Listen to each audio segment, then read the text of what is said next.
go. Good afternoon. Thank you all for coming to my session called Humans First, AI Enhanced, Managing Tech Teams in 2025. As I just heard, AI is quite a topic, right? We have a bunch of sessions on it.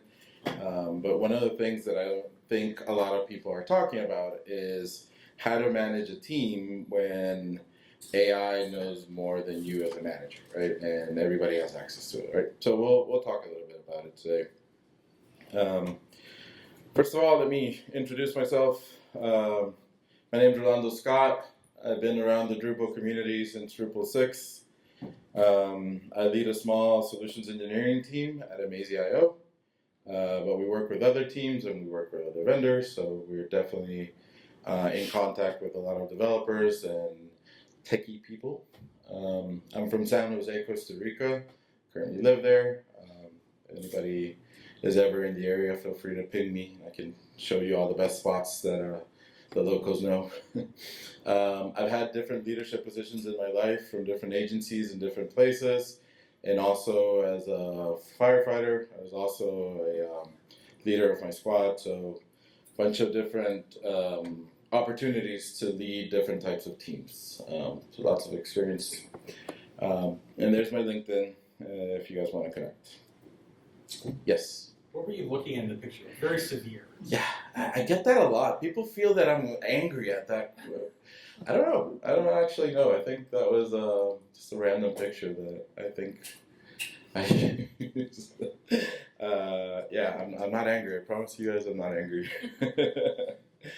All right, so let's see. Quick show of hands. Who here thinks that I use ChatGPT to help me write the session?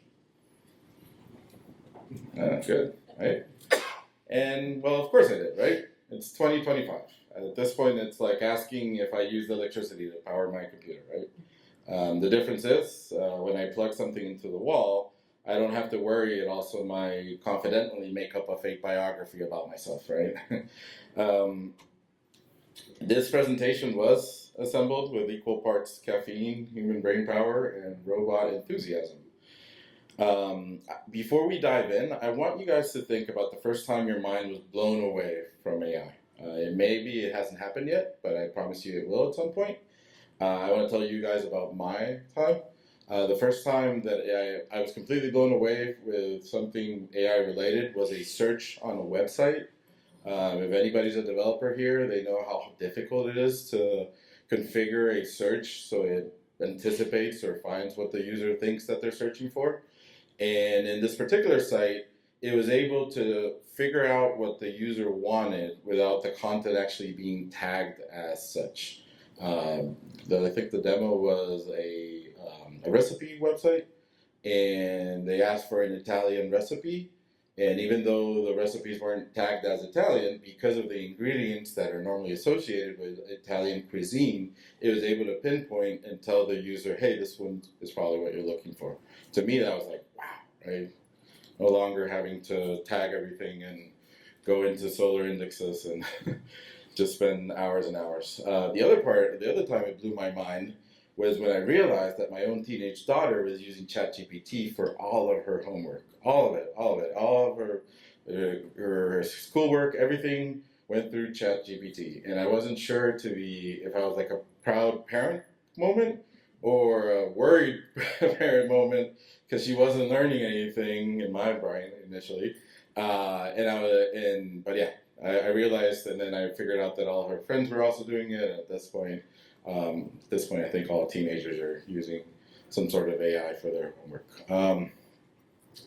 So yeah, those were the two times AI completely blew my mind. At this point, that was a couple of years ago. At this point, AI is something that we talk about, that there's a bunch of sessions on. But like I said, it's important to figure out how we manage these things. So this session is called Human First, AI Enhanced, right? And that's really the lens I want to offer today. It's not about replacing people with robots. It's about how we lead better with more clarity and empathy while using the tools that are changing how our teams work. Why does this matter? AI isn't just something devs are playing with, or everybody, not just developers. It's reshaping how we work, communicate, and lead. It's already changing your job, whether you've noticed it or not. And the challenge for us as managers isn't if we use AI, it's how we show up as leaders in a time where AI is sitting next to everybody in the room. So here's what we'll cover today. How you, as a manager, as a team lead, can use AI to make your own work easier and better. How to support your team's AI use, when it's helping and when it's not. Some practical tools and workflows you can try out. And a few tough conversations worth having, like the rise of vibe coding and over-validation, and when AI becomes a shortcut instead of a helper. So whether you're excited about AI or skeptical about the hype, this is a conversation about leadership. And I hope you'll leave with a few ideas that you can bring back to your team. Again, human first, AI enhanced. So let's talk about the first part. Let's start with you, not your team, not your developers, not the rest of the people that work with you. Let's talk about you. Because the first thing I tell any manager that asks me about AI is this: you have to use it yourself. Not just to keep up, but to lead by example, right? I know some of us still feel kind of weird about it. You might think I don't have time to learn another tool, or isn't that cheating, or isn't it just a fancy autocomplete, right? And I get it, I really do. I hear these concerns. These are some of the concerns I've had in the past. But here's the thing, AI is really your new assistant. You can ignore it, or you can delegate to it. As a manager, your time is spent making decisions, writing plans, giving feedback, translating messy information into something people can understand. And that's exactly where AI can help. It won't replace your judgment, which is important, but it can help you think faster, communicate better, and save time. I'll give you a few real examples of how I use tools like ChatGPT in my day-to-day. For example, writing a draft job description or hiring post. I'll describe what I need, the position that I need filled in, and it gives me a clean first draft to refine. Turning bullet points into thoughtful performance review paragraphs. It's still my words, but it's faster, right? Preparing for a tough conversation, I'll ask it to role play. Help me test something, how to see how it might sound, how people might perceive what I'm saying. Need to summarize a long Slack thread or client call? Paste it in, ask for a summary. All these things are things that we can do as managers to dip our toes into AI and be a little bit more efficient. So the mindset shift is this. Use AI to start thinking, not to skip it. It's not about outsourcing responsibility, it's about accelerating clarity. And when you do this consistently, a few things are going to happen. You're going to model responsible AI use to your team. You free up time for stuff that really requires human touch, like mentoring, vision, relationships, fostering relationships with the people you lead. And you get better at spotting when your team is using AI well or not so well, which we'll get into in a little bit. So if you take nothing else from this part, take this. Don't wait for your team to figure it out. Start using AI yourself. Even 10 minutes a day can sharpen how you think, lead, and communicate, and it'll be better for your team. I want to do a quick pulse check right now because obviously this session is meant for everybody, right? And so there might be people here that are experts at AI and already use it a lot, but there might be people that are still trying to get into using AI tools. Can I get a quick show of hands of people that actively use AI in their job at the moment? Good. It's most of us, right? But there's still people that are learning and haven't been using it, right? So now's the time to start. Let's talk about the second part, right? Let's talk about your team. Whether you're formally addressed it or not, chances are your team is already using it, right? And that's not a problem. In fact, it could actually be a good advantage, right? If they've already started, if it's guided well. A lot of managers I talk to are nervous about AI use. They're like, how do I know they're just copying garbage from ChatGPT? What if it's wrong? Or should I be worried about code quality or even licensing, right? Those are all good questions to have. And they're valid concerns, actually. But banning AI or ignoring it doesn't solve the problem. Instead, we need to build a team culture where AI is used with ownership, purpose, and awareness. I like to keep it simple. Here's how I frame it for my team. Use AI to go faster, but not to skip thinking. If it helps you solve a problem, if it helps you get unstuck, awesome. But if you still own the result, right? You're still accountable for the outcome of whatever you're using AI for. I don't want mindless output. I want smart acceleration. That's what you should be telling your team. I also try to make space for curiosity. I'll say, try these new tools, share what you're discovering, but also let's talk about what works and what doesn't. Sometimes someone will bring in something really cool, something that automates some boring documentation task or debugging something faster than expected. These are wins, and they should be celebrated. They should definitely be celebrated. But sometimes they'll say, "Oh, I asked ChatGPT to write this whole function for me, but I didn't understand half of it." And that's when we talk about ownership and learning, not just speed, right? I found that one of the most powerful things you can do is normalize talking about how your team is using AI. One of the good ways of doing that is if you bring it into retrospectives. Did AI help us with this sprint? Did it slow us down? Bring it to one-on-ones. How comfortable are you with these tools? Stand-ups or demos. You used AI for this? Cool. Let's unpack how it worked. The more openly we talk about it, the easier it is to spot both opportunities and risks. I also make sure to draw the line on some things, right? Blindly pasting in code without reviewing it is a big no-no that we shouldn't be doing. Using AI to hide inexperience instead of asking for help is also a big risk. That's something that happens a lot. I, as a developer, don't know how to do this, so I just ask ChatGPT, copy and paste the answers, and pray that it's correct. And I don't even understand what I'm pasting, right? And letting AI steer without understanding the why. I think that's the big problem. But these aren't AI problems, right? These are trust and growth problems. Your team needs to be able to come to you and tell you, hey, I don't understand this. Hey, I don't know how to do this, instead of just blindly going to AI to solve it. But if these issues exist, AI can amplify them if we're not careful. And speaking of things we absolutely need to be clear about, let's talk about security and privacy for a second, right? We're all moving fast. AI helps with that. But that speed comes with risk, especially if someone on your team is pasting sensitive client data, internal docs, or anything else sensitive into ChatGPT or other public tools. It's our job as managers to set these boundaries. Even if AI tools are amazing, they're not magic, right? They're still third-party services, and they should be treated as such. So if you're using the free version of ChatGPT, you have to understand that everything you're pasting in is going to be used for future model training, right? So if you're pasting in client information, if you're pasting in sensitive client internal information, guess what? Now it's available for everybody that uses ChatGPT.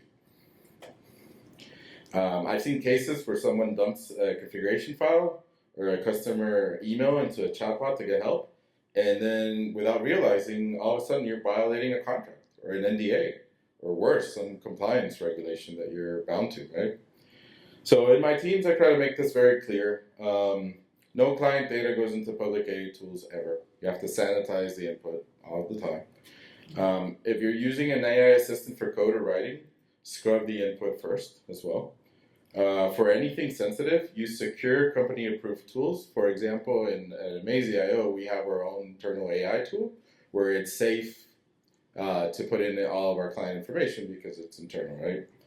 Or if there's just no way for you to use company-approved tools because there aren't any, or it's really sensitive, then skip AI. Skip AI. If your organization has a data policy, that's awesome. If it doesn't, this is a great time to start writing one or talking to your IT department or getting one approved so you guys are all on the same page.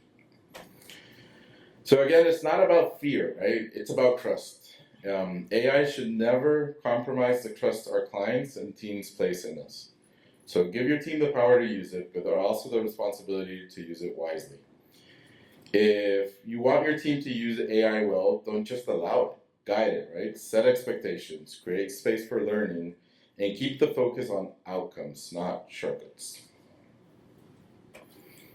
Part 3, let's talk a little bit about tools and workflows that actually help.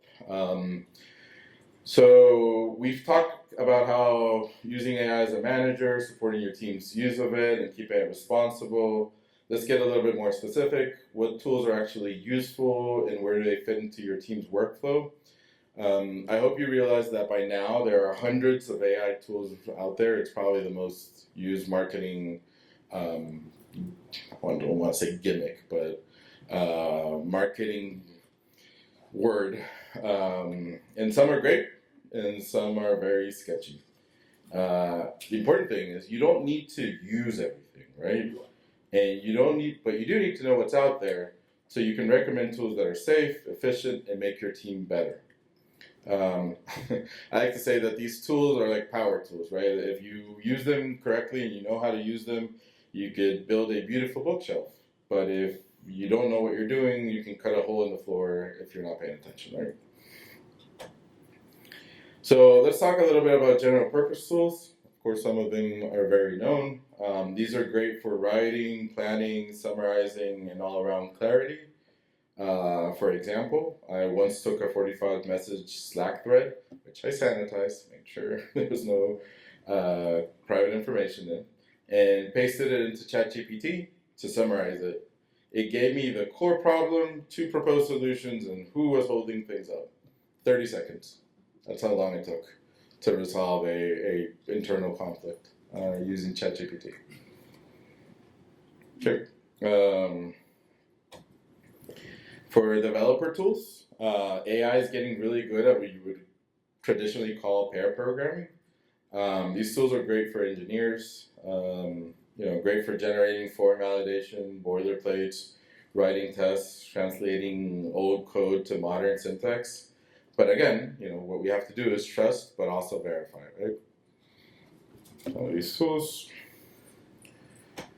Workflow tools. These tools can help with documentation, meetings, planning, and more. If you run a lot of meetings or retros, for example, using Otter AI or Fathom to auto-transcribe and highlight action items can save you hours per meetings, right?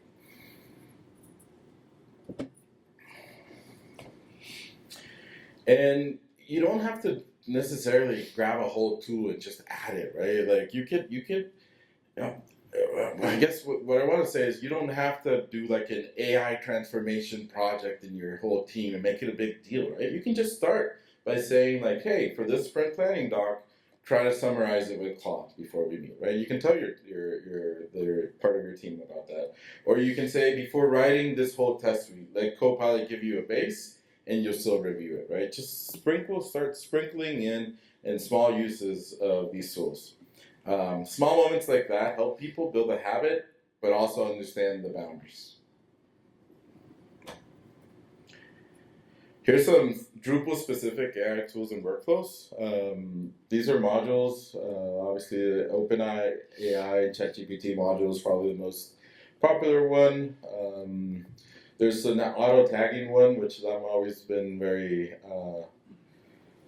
I've always liked because tagging things is hard and very time consuming. So having AI recognize what things are, what taxonomy terms are, and tagging content is pretty cool. And at Amazing.io, we have our own private AI provider. There's a module that you could probably have. You could have your own AI that's not connected to anything else, so your data is safe in a location that only you have access to. So these are 3 tools or 3 modules that you could use for Drupal. Historically, at least in my experience, AI dev tools haven't been great with Drupal. A lot of times they'll suggest old functions that are no longer available. That's actually a symptom of bad documentation on the Drupal side and the fact that it's just not used as much as other CMSs. But I've had good experiences with Copilot. And so, for example, when I was building a custom form and I had to write the same base of that form every single time, Copilot saved me like 10 or 15 minutes and giving me a base to start from it. I also used Claude one time to go through New Relic logs and ask what might be causing memory spikes in this specific Drupal sites this specific Drupal site with lots of authenticated traffic. And it suggested I should be looking at the entity cache behavior, and it turned out it was right. It was spot on. So there's definitely some tools that are better than others for Drupal specific. One last note, AI tool fatigue is real. What I was saying before, right?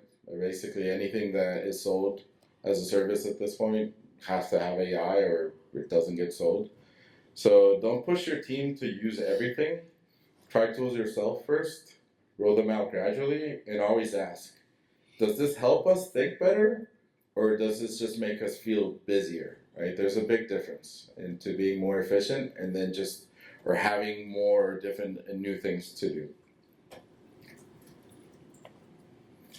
AI tools should help you think faster, they should help you communicate clearer, automate the boring stuff, and focus on the human work. So be picky, stay curious, choose tools that genuinely improve how your team works, not just what they produce. All right, and the last part of the session is the tough conversations, right? We've talked about how AI can be better, faster, clearer. But let's be real for a moment, because AI can also make it very easy to look productive without actually being productive. And that brings us to some conversations we should start having with our teams. Vibe coding. I'm sure you've all heard of the concept, right? Vibe coding is when a developer uses AI to write a big chunk of code they don't really understand, but they use it because it feels right. This creates a dangerous illusion, right? We have fast output, which is great, but low understanding, no confidence in edge cases, and little accountability. Picture this.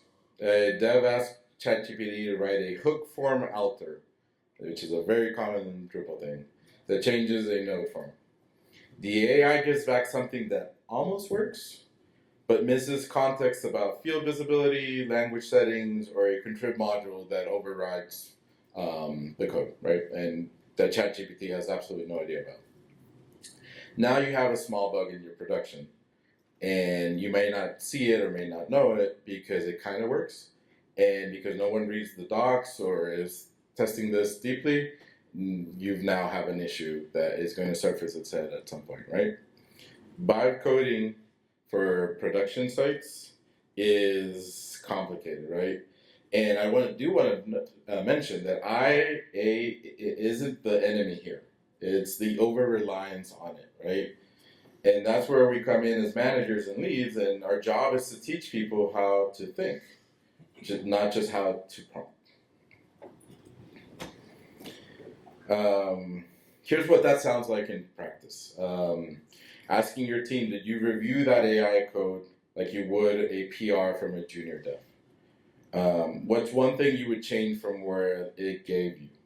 Or if you had to debug this without AI, would you understand it? If the answer to any of those questions is no, then you have a problem and your developer is over-reliant on this. Establish team norms around AI use. To keep this in check, you need clear, visible team norms. Here are a few that you could use or adapt. Always review and comment on AI-generated code before merging. Explain the why behind any AI-assisted solution in your PR. No AI answers in client deliverables without verification. That means nothing goes into production or in front of client's eyes if it hasn't been checked by somebody, right? If ChatGPT or Claude or anybody, one of these systems wrote it. And again, treat AI as a collaborator, not a scapegoat. treat AI as a junior developer that is pushing up code that needs to be checked, and not as somebody that is, or like a person that could, a senior developer that could just push out code. Other misuses to watch for, other problems. Hallucinated answers. ChatGPT makes things up, especially with Drupal internals or module APIs. There was a time where I was trying to do something really complex with Drupal, and ChatGPT specifically told me it was this function that did exactly what I was looking for. It did exactly what I wanted it, and I was so happy. And then it turned out that function didn't actually exist, and ChatGPT was just trying to make me happy for some reason. So yeah, it was terrible. Licensing issues. Code copy from unknown sources may violate open source licensing, so that's also a thing. Security oversight. AI can suggest solutions that aren't secure, especially for forms, database queries, or file uploads. I don't know if you guys heard of the news about this. This dating, or I think I forgot what it is. It's not dating, but it's called T, right? I think you guys have heard of it, right? So this was an app where women would be able to verify that they were in fact female, and by sending in their driver's license and some other personal information, and then they, once verified, they'd be able to share information about partners and other some things that for dating purposes. Turns out, and it hasn't been confirmed, but that is probably the case, that the database and the whole security structure of this was vibe coded. And sure, it worked. The app worked great. The problem was there was never any security put into some of how the database and how it was stored. So T right now is saying it got hacked. It did not get hacked.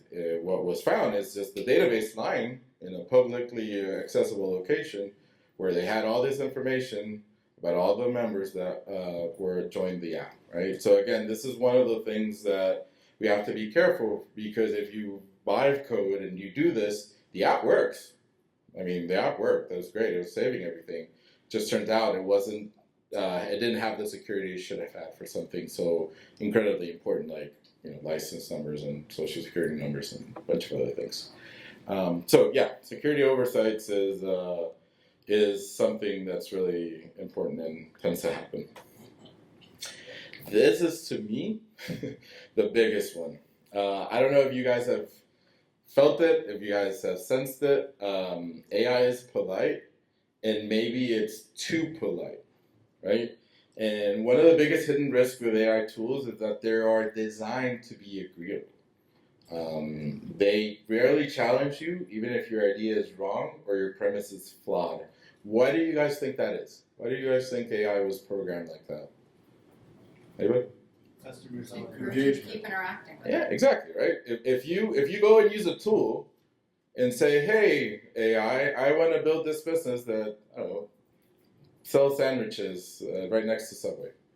Instead of the AI saying, hey, you're going to lose because you're going against this crazy, huge chain that is going to undercut your prices, AI is like, oh my God, that's an excellent idea. That's great. Let's get started, right? So the fact that it's agreeable, the fact that it's always kind of positive, makes you want to use it, right? It creates a feedback loop where bad assumptions get reinforced and weak ideas get dressed up to look strong. For managers specifically, we need to look at two things. You need to guard against AI yes men, right? The term. Teach your teams to fact check AI outputs, challenge it, and look for alternative answers. And then number two, beware of ego inflation. AI's constant validation can make people feel like every idea they have is brilliant, which can be dangerous for decision making. AI is going to tell you that your business idea is unique and awesome, and at the same time, it's telling 10,000 other people that have exactly the same business idea that it's unique and awesome, right? An example would be also that a developer might ask AI, hey, is it a good idea to rewrite our whole site in 2 weeks?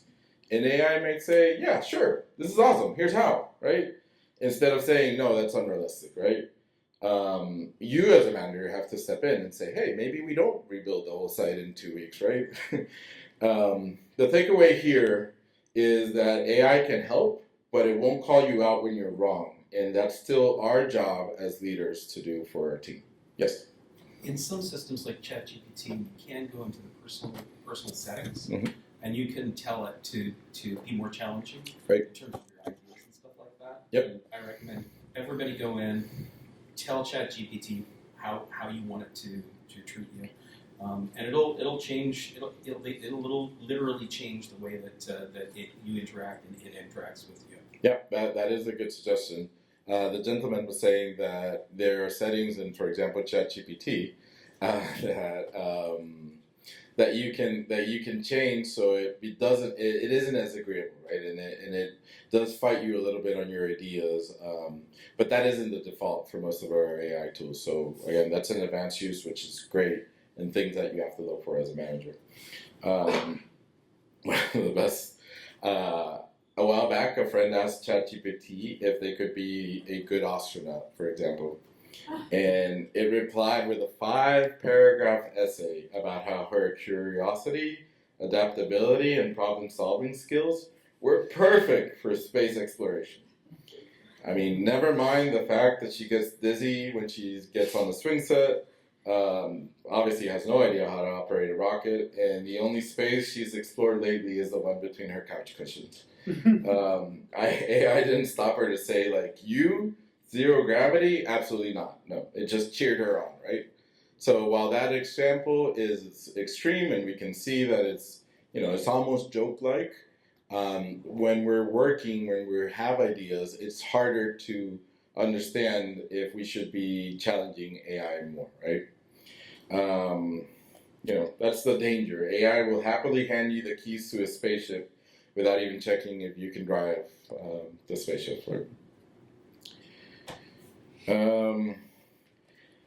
But this is the key here. Make sure these conversations are safe, not punitive. Make sure when you're talking to people, you're not shaming anybody because you're using the AI tools wrong. You're not shaming everybody because they made a mistake that one time, and I don't know, if you guys are parents, if anybody here is parent, is to know that if you go overboard and tell a kid no, or like they were wrong on something or whatever, there's a good chance that the result that you want is that they don't do it again. What's actually going to happen is they're going to do it again. They're just not going to tell you about it, right? So that's that's basically how teams work as well. If you punish somebody for using AI wrong, they're probably not going to end up not using it. They're just not going to tell you that they're using it, right? Which leads to a whole negative interactions with their team. So yes, it's about helping people develop a muscle for critical thinking in the age of AI, and that means celebrating smart use and respectfully calling out sloppy shortcuts or bad uses. Here's some questions to embed into your team culture. You can use them in one-on-ones or code reviews. Where did AI save you as time this sprint? Did it ever lead us astray?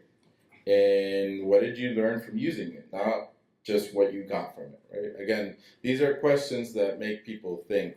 And if your team isn't able to answer any of these questions, it just basically meant that they probably misused AI, right? Just copy and paste and have no idea. AI is like a calculator. It helps you do math faster, but you still need to know what you're trying to solve. And as leaders, our role is to keep our team sharp, accountable, and curious, not just efficient. So we've talked about how powerful AI can be, right? It saves time, it boosts output, it even helps us sound way smarter in emails. But as Spider-Man's famous uncle once said, with great power comes great responsibility. And unlike Spider-Man, your devs won't get bitten by radioactive bugs anytime soon. Some closing thoughts. Here's a TLDR, right? Embrace AI as a leader. Use it to make yourself sharper, not just faster. Celebrate thoughtful use by your team, not just flashy or fast output. Invest in the right tools that fit your workflow and content, including Drupal. Talk openly about risks, security, over-reliance, and misuse. And more importantly, stay human first, AI enhanced. Stay human, right? In the end, AI won't replace managers, but managers who understand AI and lead with empathy, trust, and curiosity might just replace the ones who don't. It's a huge shift in how we work, but it's also a huge opportunity to lead with more clarity, to mentor with more insight, to build cultures that adapt and evolve without losing what makes them human. If you had a team, if you lead a team, even a small one, you don't need to be an AI expert. You just need to be open to it. Be the one who asks the questions. Be the one that tests the tools and keeps it grounded. That's how we lead in 2025 and beyond. Try one of these this week. Yeah. Use AI to summarize a team meeting, Slack thread. Try writing a difficult email or performance draft with AI help. Talk to your team about how they're using AI or if they're not. And define one team guideline for responsible AI use. Thank you. Questions? Yes, go ahead. Just if you can go to the previous slide. It's more of a comment Yes. when people using AI to summarize the Slack meetings. Like recently in one of our Slacks, like our production site went down. My manager posted it and I said, great, out of sarcasm. My colleague said party time. And then it summarized, at the end of the day, it summarized saying the dev team successfully took the site down and they're happy about it. Yes, that is a great. The gentleman behind tells a story about how a Slack thread, I guess AI misunderstood sarcasm and said the devs were happy that the site went down. Yes, it's definitely a tool that you still, again, the whole point of the conversation is you still need to grab what it takes without fully trusting what it says, right? So in this case, you ignore that part and figure out if there's anything good from it. One example that I did use recently, we also had a site that went down, and the client was trying to tell us something, but he wasn't technical, so he didn't know, and we weren't getting enough information. We passed the whole ticket to our internal AI, and it turns out it did tell us, like, oh, when client says X, they're probably referring to X, Y, and Z. And we're like, oh, okay, now we understand, and we're able to debug it a little bit better. So it definitely can be helpful at times because it could easily or better understand what clients are trying to say. Another question? Yeah. If you go back to the slide with the thumbs up, thumbs down, I think AI might have generated it because the thumb is backwards. Yes, that's a good catch. I wanted to say this is an Easter egg, and you did a good job catching it, but actually I just pasted this image. But that's a great catch. Thank you. Yes. Yeah, I was wondering if you're aware of any trends and emerging trends and how to approach backlog planning,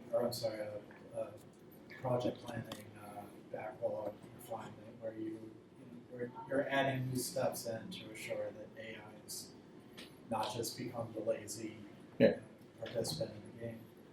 You have to have conversations to confirm that people actually understand what the code is doing. Yeah, I think a lot of the question was if I know about any trends that are happening in terms of project management tools and backlogs and stuff like that. A lot of tools, project management tools like Jira and Notion, have their own AI-powered tools, functionalities. I don't know any trends per se. Thankfully, delivery manager that we work with is really good at kind of getting that done. I will say this: when clients give us a list of requests that they want, a lot of times I will push that through ChatGPT to get a clearer, better idea of what they actually want and make the backlog easier to understand. Again, we will have a meeting with the client and say like, hey, last meeting you told us X, Y, and Z. We gathered from that you actually want this, this, and this, so it's correct, right? But it does help clients, especially, I don't know, obviously every industry is different, but a lot of our clients aren't tech savvy, so they don't really know what they're asking for, right, sometimes.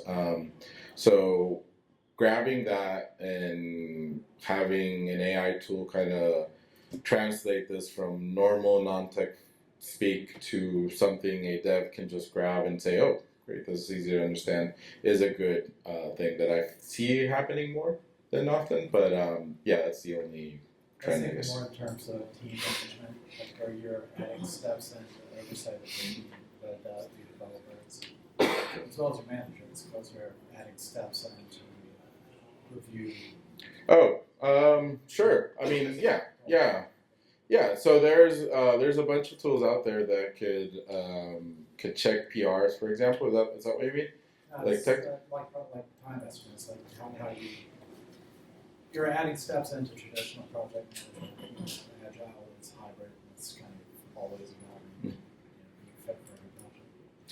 Seems like with this, AI it doesn't necessarily shorten the development time because you're going in and correcting stuff half the time and it lays out the schedule there. Mm-hmm. You're also adding steps in for just having these additional one-on-ones and code review discussions, like you actually understand what you're producing. Right. And AI gave you a nice Right. I would like to think that it evens out, that because you're producing faster, in theory, right? It gives more space for discussions like those and conversations like those. But I think it's for the most part, I think it's a moving target.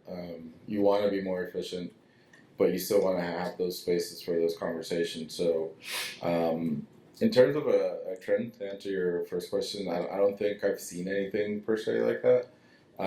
It just depends what works with your team and the project that you're working on, I guess. Yes. It seems like it adds a little kumbaya. Can we use this as a learning opportunity? Yes, I think so. I think one thing that I have noticed too is once you start asking some of those hard questions, it becomes the developers themselves or the people that we work with start asking that themselves while they're doing the work. So you figure out that the questions evolve. I don't know. I don't have to ask, hey, did you just copy and paste this from Cloud like anymore? Like I know the developers aren't doing that. It's more about like, all right, what did you learn, and where can we become more efficient next time? So it does. The questions do evolve for sure.